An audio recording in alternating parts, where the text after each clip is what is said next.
Hola a todos, bienvenidos a un nuevo episodio del Vivo Podcast, tu podcast sobre cultura japonesa. Yo soy David el saxofonista y en esta oportunidad y también como celebración porque este año se cumplen 30 años de manga argentino, de aquel primer manga argentino moderno, Adagio Atlántico, que apareció en el legendario fanzine Ran, el robot argentino nipón, hace ya 31 años atrás. Pero en esta oportunidad vamos a ver al futuro. Mañana es mejor, como dijo Spinetta. Por eso, en esta oportunidad tengo una gran artista de invitada, Eugenie Eugenia Beiso, artista de un manga argentino extraordinario. Yo iba caminando por las calles y vi así pegada en una pared, así como una publicidad extraordinaria, así de un personaje con una cabeza gigante, unas manos, todo, y decía Arwen y Arwen. Y bueno, vi eso y dije, tengo que saber quién hizo esta obra genial. Luego la pude ver en Webcomic Mutante, a la obra mucho más completa. Y bueno, Eugenia, para mí es un honor contar con tu presencia en mi podcast. Y me gustaría empezar desde el comienzo. ¿Cómo fue que comenzaste a crear toda esta historia? ¿Cuáles fueron los mangas que te influenciaron? Y a la vez me interesaría saber cuáles son tus mangas argentinos favoritos. Venimos de una historia tan rica, tan increíble. Ya debo haber conocido hasta la actualidad, deben existir más de 100 artistas de manga argentino. Es más, yo diría que hay como 300, pero el que yo siempre voy a destacar de los grandes maestros es al gran Sergio Coronel con Automatic Quilombo, que es una verdadera joya extraordinaria, editada en 2007 por Editorial Librea, y después, por supuesto, a la madre del manga argentino, la fundadora prácticamente de todo este movimiento, de todo este arte, que es a la gran Patricia Leonardo con Reparaciones Fina, que es la obra cumbre yojo nacional. Pero bueno, Euge, bienvenida y bueno, vamos desde el comienzo, vamos ahí, cómo comenzaste con todo este universo extraordinario de ser un artista. Buenas, David. Antes que nada quería agradecerte por la invitación para participar de tu podcast. Em, Qué loco que viste los panfletos, eso sea en la calle. En realidad surgió de imprimir unas fotocopias en casa y pegarlas en la calle. Jamás pensé que alguien iba a, a notarlo. Así que nada, fue re loco cuando escribiste, dijiste que habías visto esto en la calle. Em, bueno, voy a ir tratando de responder las preguntas que me hiciste. Así que nada. Bueno, arranco un poco de comienzo, de cuando era chica. Siempre me gustó hacer cómics. Creo que los primeros cómics que hacía eran con mi hermano cuando teníamos 10 años o menos. Y recuerdo que venían los familiares, iban a la casa de mi abuelo y con mi hermano nos encerrábamos en el cuarto de ellos y nos poníamos a hacer cómics, muchas historietas, varias historias a la vez. Y antes de que se vayan le regalábamos una historieta a cada uno. Y nada, y ahí como que siempre teníamos de fondo la tele con anime, tipo con Magic Kids o Los Simpsons, no sé. Y empezó mi primera influencia que así cercana de persona fue mi hermano, que me gustaba mucho cómo dibujaba él. Eh, Fue como una influencia re grande para mí porque tenía una soltura muy grande en sus dibujos y expresaban cosas muy graciosas y nada, eso siempre me gustó mucho de él y creo que traté de absorberlo con el tiempo. Después eh,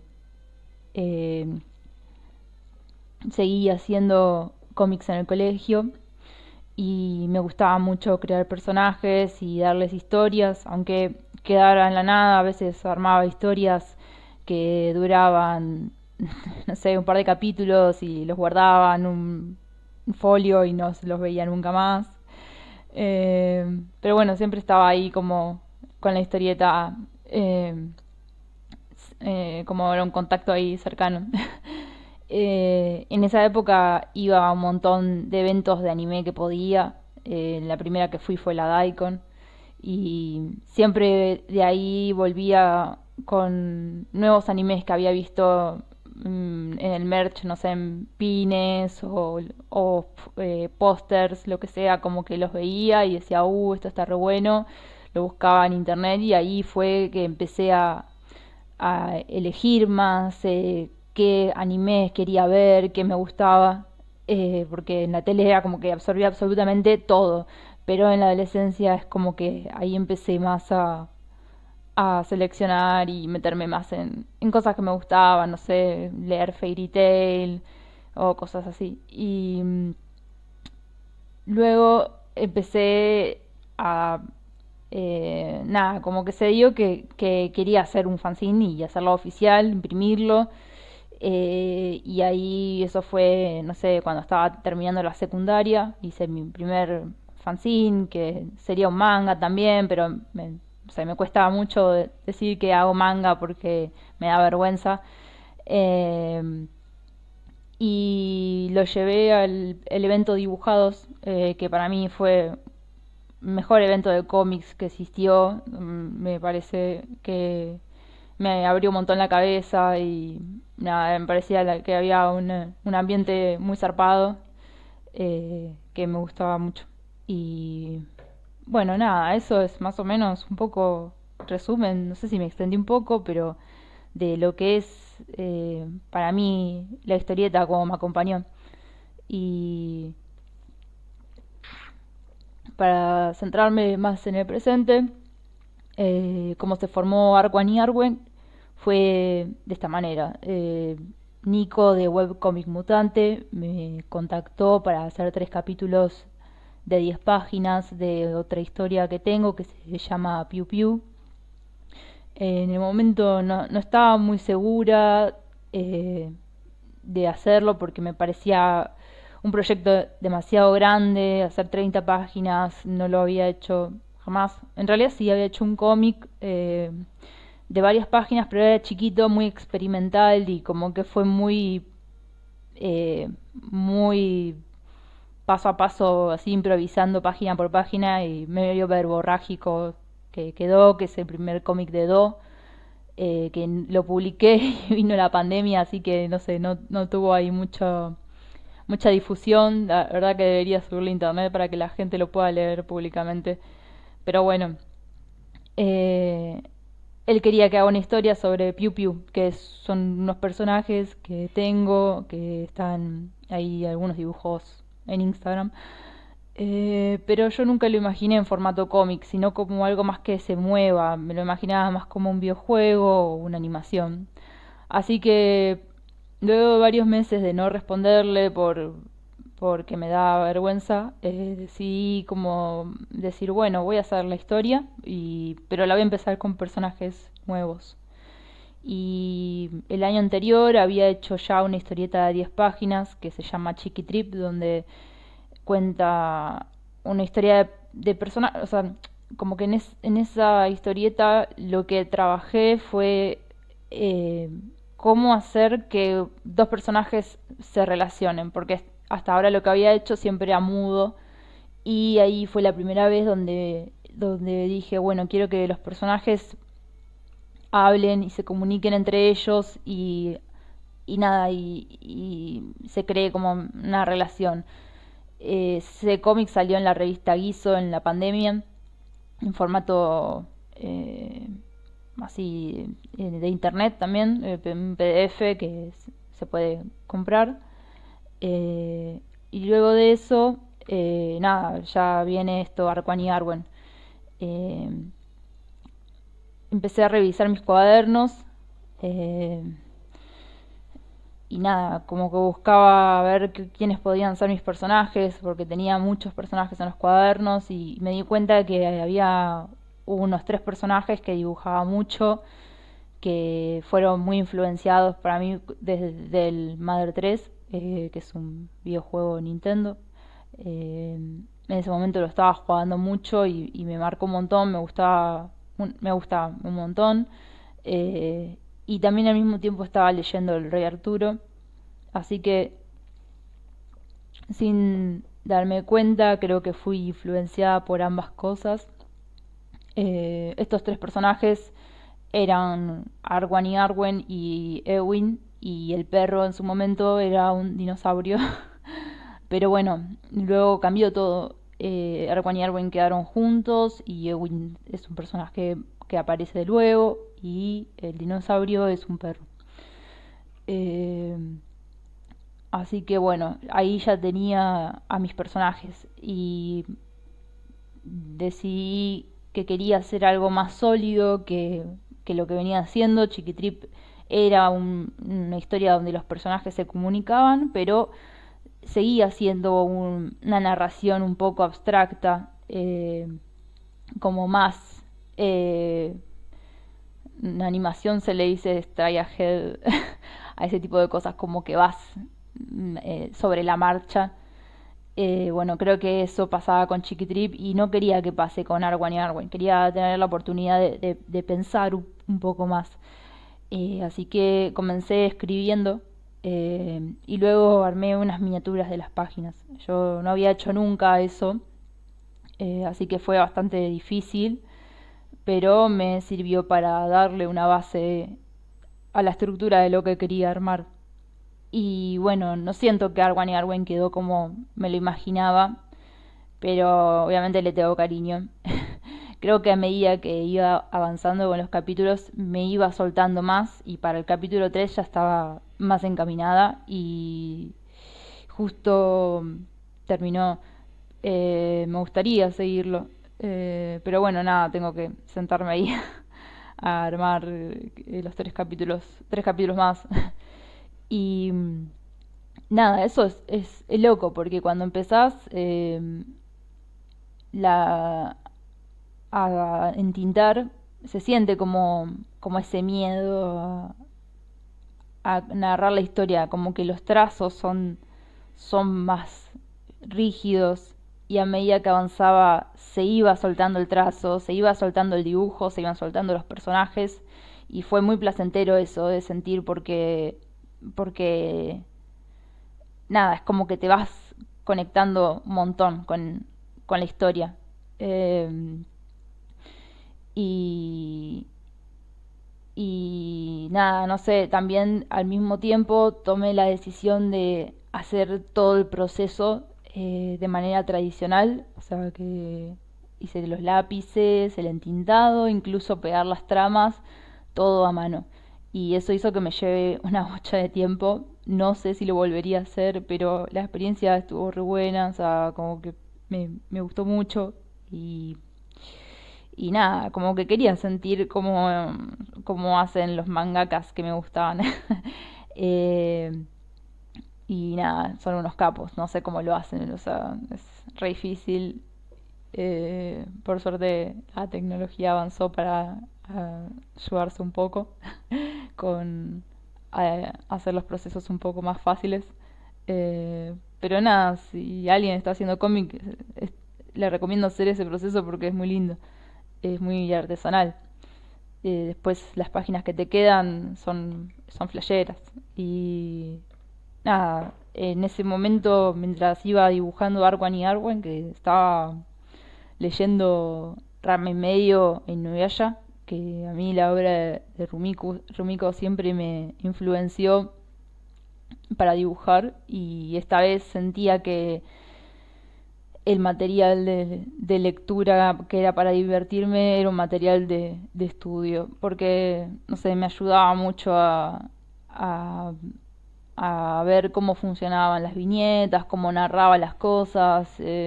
No es tan fácil contar cosas en viñetas, entonces, nada, como tener personas que te influencian artísticamente. Nada, está bueno como absorber, ver cómo hacen, cómo recurren para contar ciertas cosas.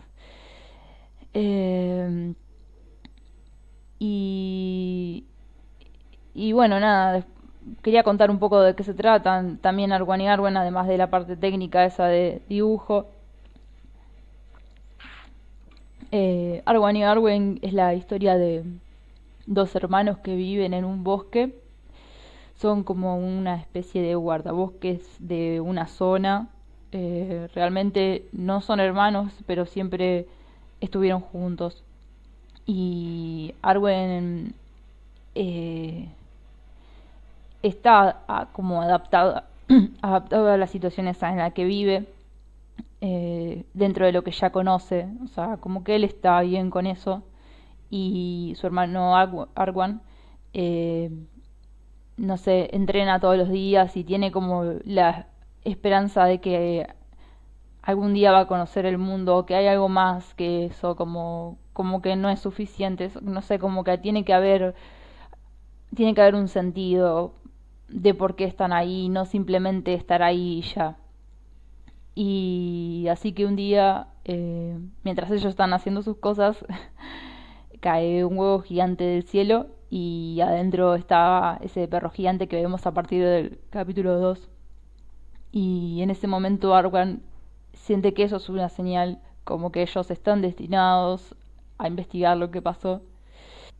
Y bueno, en este proceso Arwen, constantemente en todas las aventuras que se van presentando, él toma como liderazgo de la situación y nada, él como que siempre sabe cómo encarar las situaciones con valentía. Y Arwen es como que está torpeciendo siempre un poco la situación, es como que él se queda atrás, está más asustado, no sabe muy bien qué hacer, es más espectador de su hermano. Pero bueno, al final en el capítulo 3, termina pasando que a Arwen no le queda otra que tomar ese lugar de liderazgo y seguir avanzando para encontrar a su hermano. Eso hace que nada, que va a hacer que el personaje tenga una evolución muy grande, porque de repente él ya tenía todo como planeado, que sea de una manera tranquila y siempre igual, mantener la rutina, y ahora de golpe tiene que buscar a su hermano y acompañar a este perro gigante, ver si todo está relacionado y nada, y juntar como mucha valentía para enfrentarse a lo que va a venir. Eh, bueno, no sé si me extendí demasiado contando la historia, pero bueno, después estaba la pregunta de cuáles eran mis mangas favoritos, y ese tipo de preguntas por lo general son bastante terribles para mí, porque me gustan un montón de artistas y es obvio que esta respuesta la voy a dar y no voy a estar conforme, porque voy a pensar, no, tendría que haber dicho artistas más, eh, no sé, que por ahí no son tan conocidos para contar, no sé, no, nunca voy a estar conforme con la respuesta, pero vamos a ver qué sale. La verdad es que empecé a leer manga recién en la adolescencia por internet, porque no tenía plata para comprar mangas. Y bueno, en realidad hay un montón de mangas que leí y me influenciaron. Pero para hacer un conteo de los clásicos que tengo mucho cariño, eh, sería Toriyama, Rumiko y Togashi. Y hoy en día me encuentro leyendo One Piece, así que sumaría a Oda a la lista porque me parece muy bueno el manga. Y bueno, y en cuanto a mangas argentinos, mis favoritos de la adolescencia fueron las obras que iban haciendo eh, Lea Caballero con Shonen y Franco Vigilino con Jelly Kid. Me acuerdo que los vi por primera vez en la dibujados y flashé con lo que hacían. Me los fui comprando con la plata de los fanzines que iba vendiendo, porque era medio chica en ese momento. Y ellos me abrieron mucho la cabeza en hacer mangas. Y hoy en día las personas que me gustan mucho sería que no sé si es manga, pero yo sé que ella está muy influenciada por el anime y le encanta el manga, le encanta todo ese mundo. Es Inés Fragueiro, que tiene una historia que se llama, que es una historia de un personaje que se llama Marina, que está en webcomic Mutante para leer. Y después no sé, la historia es muy linda, está muy buena, los personajes son muy lindos, la recomiendo un montón para leerla. Y después están los mangas de Leandro, que su cuenta se llama Bukrut, y que me acuerdo que su primer cómic que leí fue Nopa y me hice super fan. Y hoy en día tiene un cómic de un personaje que se llama Seis, que también está en webcomic Mutante y sé que está avanzando con la historia, así que pueden buscarlo y leerlo y seguramente van a salir más historias de esa historia. En tu Instagram también podemos ver que también haces otros tipos de animaciones también, tus personajes ahí están como animados también en 2D, hasta ahí como un parchecito, o sea, hay una diversificación de tu arte por todo tipo de ramas y formas y lenguajes artísticos extraordinarios. ¿Cuál será el futuro de tu arte? ¿Qué se vendrá? ¿Y qué historias nuevas también estás preparando para este año? Hay un collage de cosas que hago que se van por diferentes tangentes, pero no es que tengo mucha diversidad. La razón por la que existen las animaciones 2D es porque es mi trabajo, o sea, profesional, y trabajo como animadora hoy en día freelance. Y nada, empecé hace muchos años, o sea, arrancó un día que estaba saliendo de una dibujados y uno de los chicos de Rudo me compró un fanzine y al poco tiempo recibí una oportunidad de trabajar con ellos. Y en ese momento no sabía nada de animación, pero acepté el trabajo porque, no sé, no tenía idea de que existía la animación argentina y me flashó mucho la oportunidad.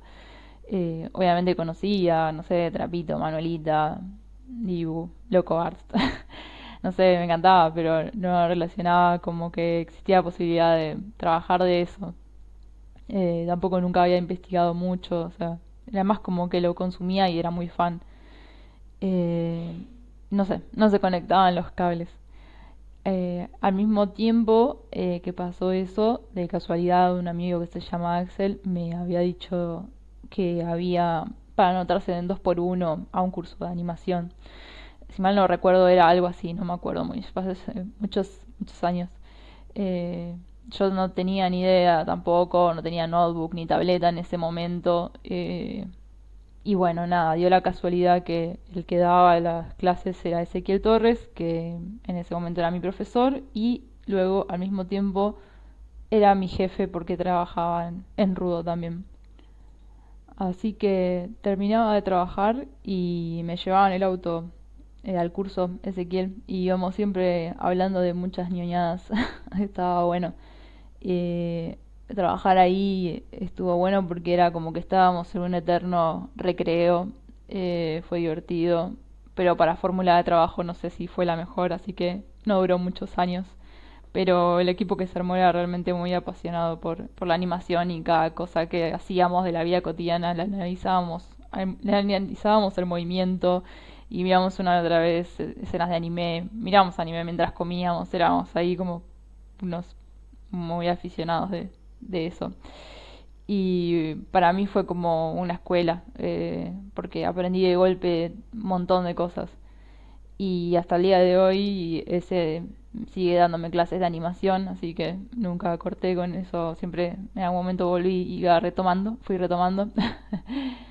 Eh, y nada, eso. Y después, eh, con el tiempo empecé a animarme a mover mis propios personajes. Y nada, la idea es seguir haciendo eso por diversión. Y bueno, en cuanto a los bordados, fue porque con unos amigos Estábamos un viernes a la madrugada y se nos dio la idea de comprar una bordadora. Así que un viernes a la madrugada compramos una bordadora poniendo plata cada uno. Con no sé por qué, pero cometimos esa locura. Y nada, nos servía porque uno de nuestros amigos es, bueno, vos lo conocés, Oscar, que tiene su marca de lunar y le servía para hacer gorras, buzos y bueno, nada, cosas de su marca. Después está Gilla, que es, bueno, su cuenta es Gilla Murano y tiene una marca que se llama Cute, con K, que hace accesorios para elementos audiovisuales y unos gorritos de invierno que deberían estar comprando ahora. Y luego está Lau, que está haciendo parches personales que son re lindos. Pero bueno, ahí entre eso la máquina eh, está en mi casa, entonces por diversión a veces se me dio por armar parches de mis personajes y me puse a experimentar con eso porque lo tenía a mano nada más, no hay mucho más que eso. Y después está el formato de videojuegos que eso surgió porque Lean, que en la cuenta se llamaba Bookroot, es programador y ambos nos gustan los videojuegos viejos. Así que nos metimos en el mundo de las jams e intentar hacer juegos, contar historias a través de eso. ¿Y qué vendrá? No sé, qué pregunta, no sé, porque apenas puedo concentrarme en el presente. La mayoría de los días siento que nada tiene sentido, así que cuando logro conectar con dibujar es para mí lo mejor de todo. Y nada, en este momento me encuentro entintando un cómic de unos personajes que se llaman Do Re Mi, que cuando esté lista me gustaría imprimirlo físico o subirlo a internet para que lo puedan leer. Y también con Leandro seguimos haciendo un juego que empezamos hace unos años que se llama Deseo, que es para Game Boy. Y volvimos a retomar ese proyecto, lo tuvimos en pausa unos años y la idea es lograr terminarlo. Eh, Sacamos una primera versión del juego que se puede probar, lo pueden buscar.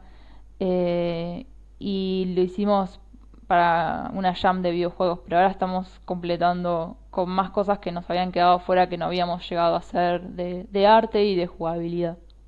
Y para finalizar, me gustaría que nos comentes, para todos los que están escuchando este podcast, cómo te pueden contactar, ahí a la vez si estás haciendo también trabajos a pedido o dónde se pueden encontrar todas las historias que estás haciendo. Por favor, todas las redes para que todo el pueblo argentino pueda descubrir tu arte. Y bueno, ¿cómo me pueden contactar? Tengo mi email que se llama eugeniabeizo@gmail.com y mis redes de Instagram son Yugini con guión bajo al final y el Twitter es eugebeizo y tengo otra cuenta que comparto con Leandro que se llama Sellitos 2020, que es donde subimos el material de los videojuegos. Ahí mostramos nuestros procesos y nada, todo el material de deseo, por ejemplo, está ahí. Y después, nada, trabajo haciendo pedido animaciones 2D, no mucho más que eso. Así que eso eso es todo lo que tengo para decir. Y bueno, nada, muchas gracias David de nuevo por la invitación de participar de tu podcast.